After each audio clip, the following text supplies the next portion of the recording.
permanent makeup. Sorry about that. This is my pen for permanent makeup. And this pen I have not, it plugs in, and it also has a charge on it, and I haven't charged it, so I'm not going to actually put it on. But what I am going to show you is I'm going to show you the process. This is a needle, and they all come in this cute little individual bags, you know, because this is a very, as you can imagine, sensitive cleanliness thing. So I'm going to show you that. I'm getting the needle out of the package now.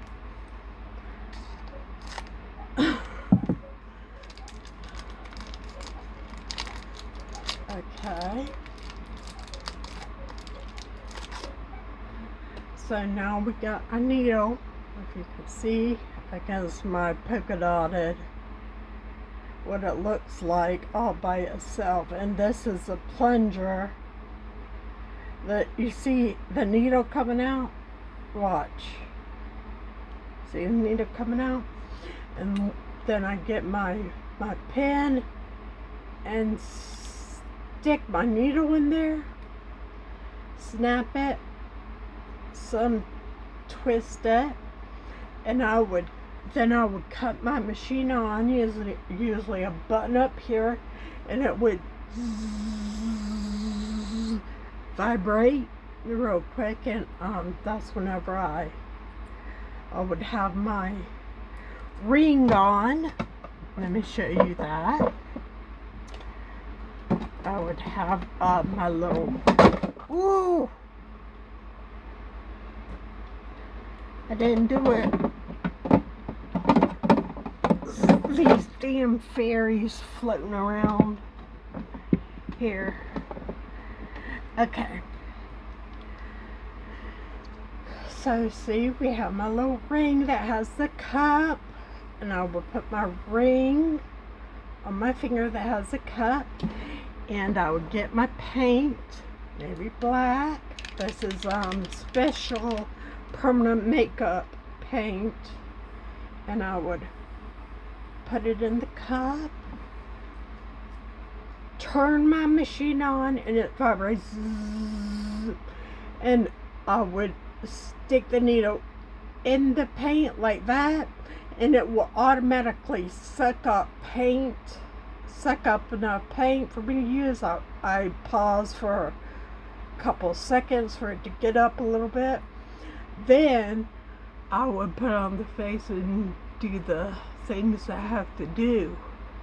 Okay, it's permanent makeup for you. And little rings. These rings are also used for lashes, and I'll show you that in a minute.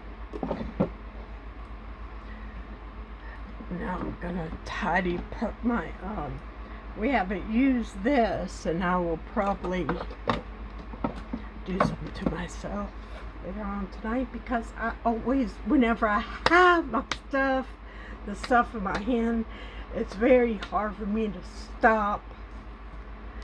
I'm guessing that's why you see a lot of tattoo artists with a lot of tattoos, because they have it with them, have all the equipment with them, so there's nothing, get all these great ideas and want to do something.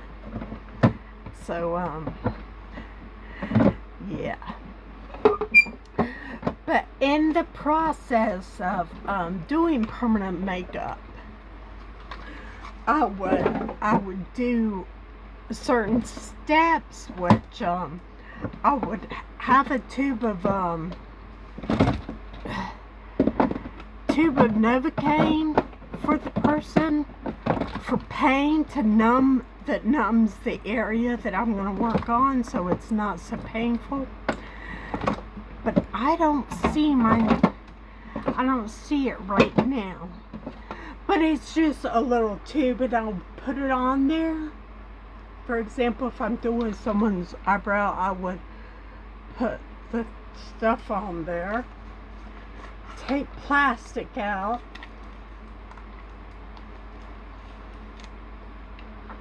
and this is cute because it has a little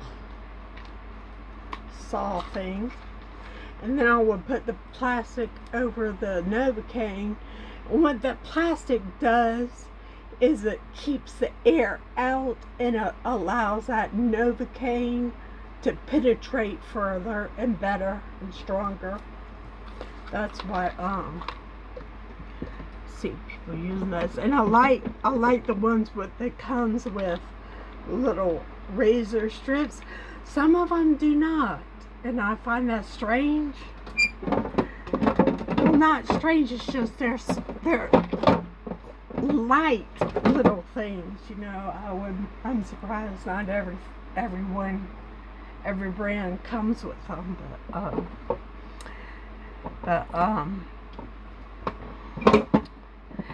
yeah. And then after 10-15 minutes, sometimes I don't use a plastic at all. I just wait 15 minutes because my stuff is pretty potent.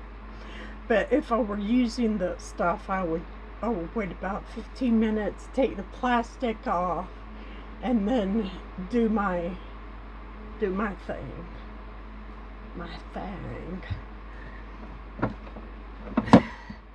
And there's different size needles. Like what you saw is very skinny, very small, but there's, like, for example, there's this one that's 3R. That means 3 round. That means it's very it's I don't want to say 3 millimeters because even that would be too big, but they get bigger and bigger, and they also get to where let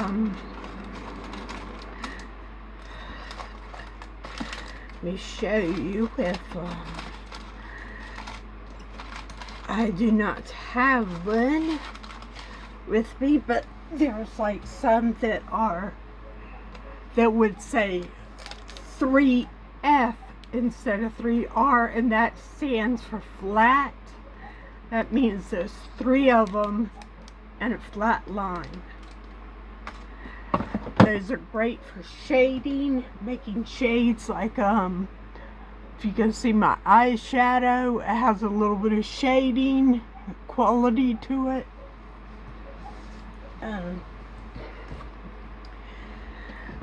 Alright, and now we're gonna look at some of my stuff is not organized here in the north.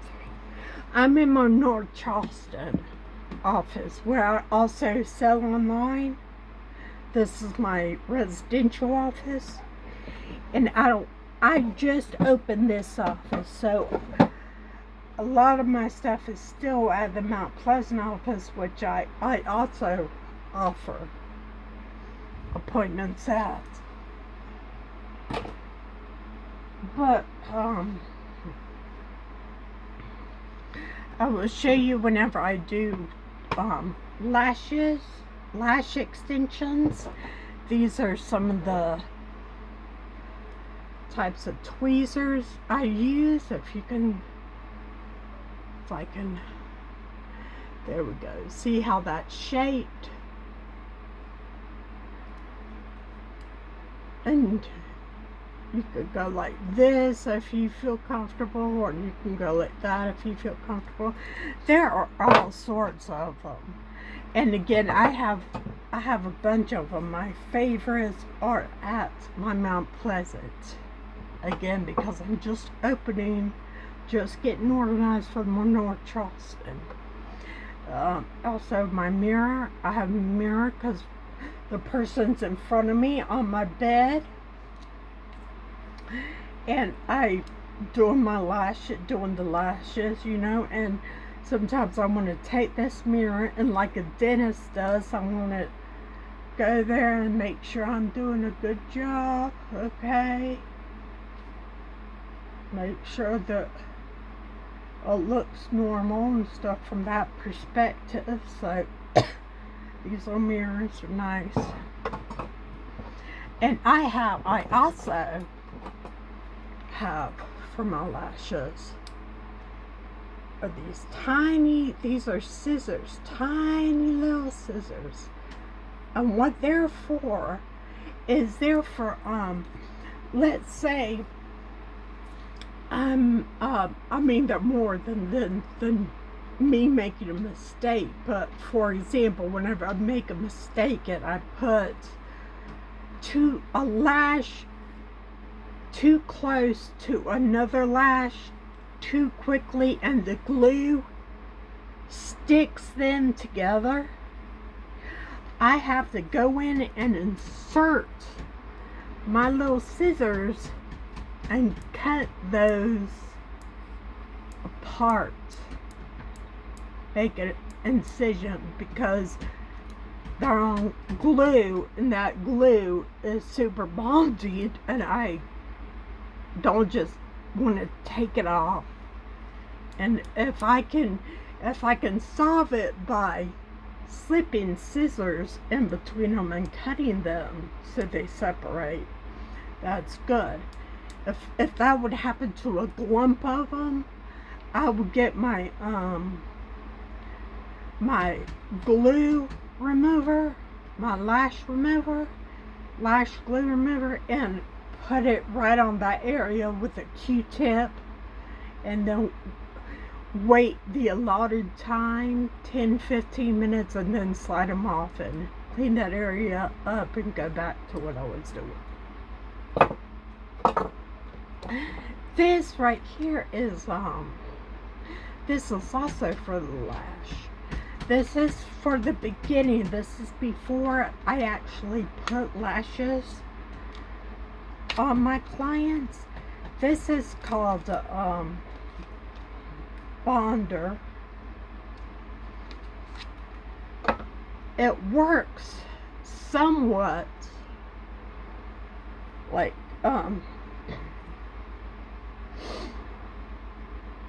I would after I clean their natural lashes, I will put the bonder on. And what this bonder does, what all bonders do, is basically dry out, super clean out whatever they come in contact with, and it allows the glue to really adhere. That's why it's really nice to use the bonding. It really, I had a client, she's, at a client, last week, couple weeks ago, that she just, she likes to wear lash extensions for a while, and then she likes to take them off.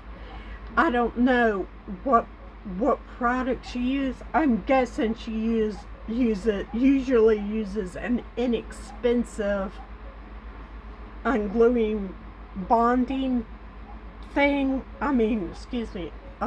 Inexpensive lash unglue thing, or oil. But so she came to me a couple weeks ago, and this is her first time to me, and actually it was more than a couple weeks ago. It's like a month ago, and she just got tired and decided to take the lashes off herself. And she did the thing, and she wrote me, she's like, what glue do you use with this stuff? And I told her it was Stacy Lash Evolution. And then I told her I'd use it. Then I did not tell her that, I forgot to tell her that I also use a bonder to make it even stronger. So she is like, how do you get these things off? Can't get these.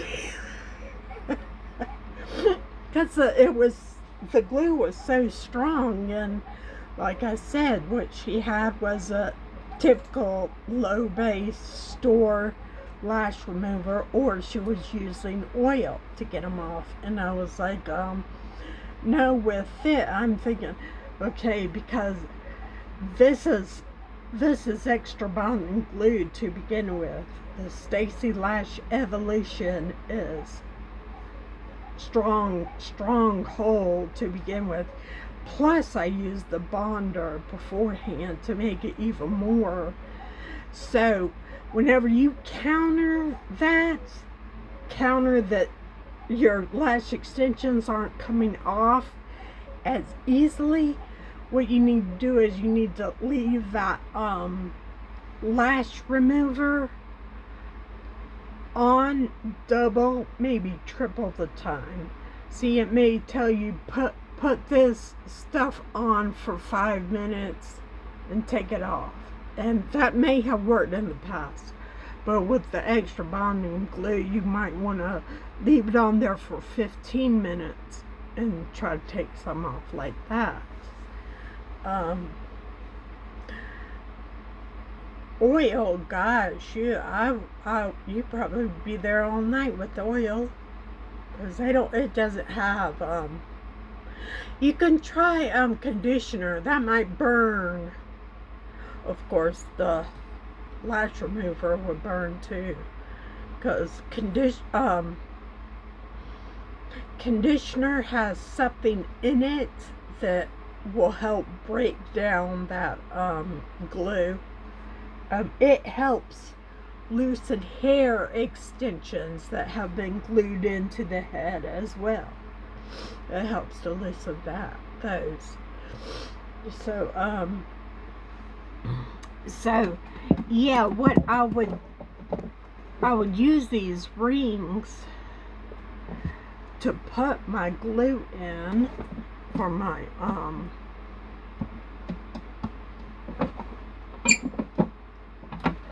lashes, which I don't have my glue with me either. It is at the Mt.Pleasant store, Mt.Pleasant shop. I would put my glue there, and then I would take my extension, stick my extension, poop it there, and then put it on the client. Poop in there, put it on the client. And it's nice to have this glue very close to you. And I put that strip of lashes that I'm working with right here, so they're both close together, because that's a time saver. If whoop, boop, boop, boop, it's very time consuming whenever you gotta turn, pick your lashes up, then do this, then do that. Turn, pick your lashes up, then do this, then do that. That's much more time consuming. You want it right there with you, so you're nice and quick with it. Oh, another product I can show you is the iPad gel. The iPads that before I do the eyelashes, I would stick this as a sticky back, stick it under my lashes. This has these are kind of nice because they have slits in them. See the black marks? That's diagramming where they have cuts in them. So they're flexible. So, some people have small eyes, some people large eyes and whatnot, and those slits make it flexible, and I like that. Alright. And, okay, so I'm gonna let you go. This is a couple of my colors I have for my makeup, permanent makeup. Top fell off. These are very small ones, very small. These are very small ones. At my shop in Mt.Pleasant, I have big ones, which are this size. become even bigger. But, yeah, become even bigger.